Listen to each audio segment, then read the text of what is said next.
जैसे ही कोई सांप किसी इंसान को काटता है वैसे ही कुछ इस तरीके से उस सांप का जहर इंसान के मांस में ट्रांसफर हो जाता है। देखो सांप के जबड़े में यहाँ ये वेनम ग्लैंड्स हैं। इन वेनम ग्लैंड्स में यहाँ पर भी ये जहर स्टोर रहता है और इसके जस्ट पीछे ये कंप्रेशन मसल्स होती है। जब सांप का मुंह बंद होता है तो उसके दांत ऐसे फोल्डेड होते हैं। जैसे ही सांप डसने के लिए मुंह खोलता है वैसे ही ये दांत खड़े हो जाते हैं। इससे कंप्रेशन मसल्स बनती है, उससे वेनम ग्लैंड पर प्रेशर आता है और कुछ इस तरीके से जहर सांप के दांतों से होता हुआ इंसान के शरीर में चला जाता है। सांप डसने के बाद लोगों की सबसे बड़ी गलती जो डॉक्टर्स बताते हैं वो ये कि जहर को रोकने के लिए इस तरीके से रस्सी बांध लेना, लेकिन असलियत तो ये है कि रस्सी बांध लेने से आप अपना और ज्यादा नुकसान कर रहे हो। हम सबको इस बात से एग्री करना पड़ेगा कि जहरीला सांप कभी भी किसी को भी काट सकता है, लेकिन ना के बराबर लोगों को पता होता है कि सांप काटने के बाद एग्जैक्टली करना क्या है। आज इस वीडियो में 3D मेडिकल एनिमेशन की मदद से स्टेप बाय स्टेप मैं आपको गाइड करूंगा कि सांप काटने के बाद जान बचाने का सही तरीका आखिर है क्या। सबसे पहले तो ये समझो कि सांप का जो जहर है वो उसका थू यानी कि उसका सलाइवा ही है। सांप का जहर यानी सलाइवा बेसिकली 3 चीजों से मिलकर बना हुआ होता है।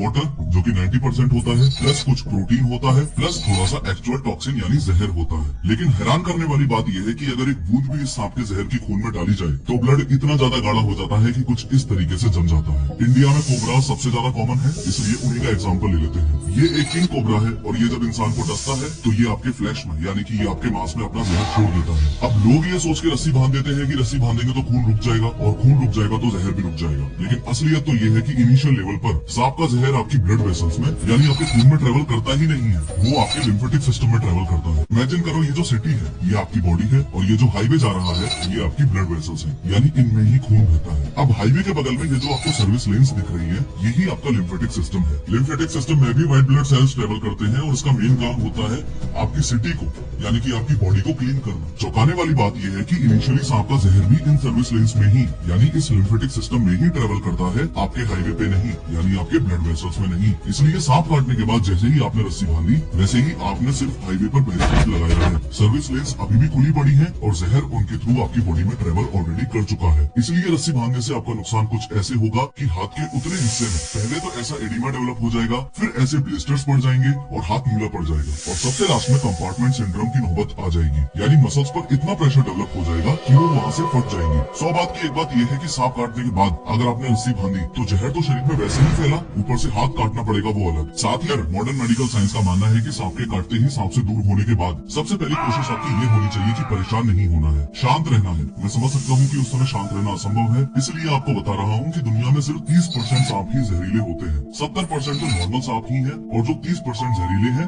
उसमें से भी 50% चांसेस है कि सांप ने जहर इंजेक्ट किया ही नहीं, जस्ट आपको डराने के लिए उसने ड्राई बाइट किया था। मॉडर्न मेडिकल साइंस ये भी कहती है कि जहाँ सांप ने आपको काटा उस लिम्ब को बिल्कुल भी मूव नहीं करना है, क्योंकि जितना ज्यादा मूवमेंट करेंगे पूरी बॉडी में वेनम उतनी ही ज्यादा तेजी से फैल जाएगा। डॉक्टर्स का मानना है कि उस एरिया से ज्वेलरी और टाइट क्लोथिंग भी टोटली रिमूव कर देनी चाहिए, फिर होना बहुत जरूरी है। और सांप ने कितने बजे आपको काटा ये बात पता होना भी बहुत जरूरी है। इनफैक्ट गाइडलाइंस तो ये भी कहती है कि सांप के काटने के बाद जैसे ही आप घाव धो के उसमें बैंडेज लगाते हो तो उसके ऊपर ही सांप के काटने का अप्रोक्स टाइम भी लिख देना है। ऐसा इसलिए बोला जाता है कि हॉस्पिटल पहुंचते पहुंचते अगर पेशेंट बेहोश हो भी गया तो भी डॉक्टर को तो सही डिटेल बैंडेज पर लिखी जाएगी। और सांप की फोटो खींच के रखने वाली बात के पीछे लॉजिक ये है कि एंटीवेनम्स बेसिकली 2 प्रकार के होते हैं, मोनोवेलेंट और पॉलीवेलेंट। आगे बढ़ने से पहले एक बात ये भी अच्छे से समझ लो कि सामने टेबल पर रखे हुए ये जो एंटीवेनम्स आपको दिख रहे हैं सांप काटने का ये एकमात्र इकलौता इलाज है। ये मोनोवेलेंट वाली डिब्बी के अंदर वो एंटीवेनम है जो उस पर्टिकुलर सांप के लिए ही बनाया गया है, जैसे कोबरा का एंटीवेनम अलग होता है और रेटल स्नेक का अलग होता है एक्सेट्रा।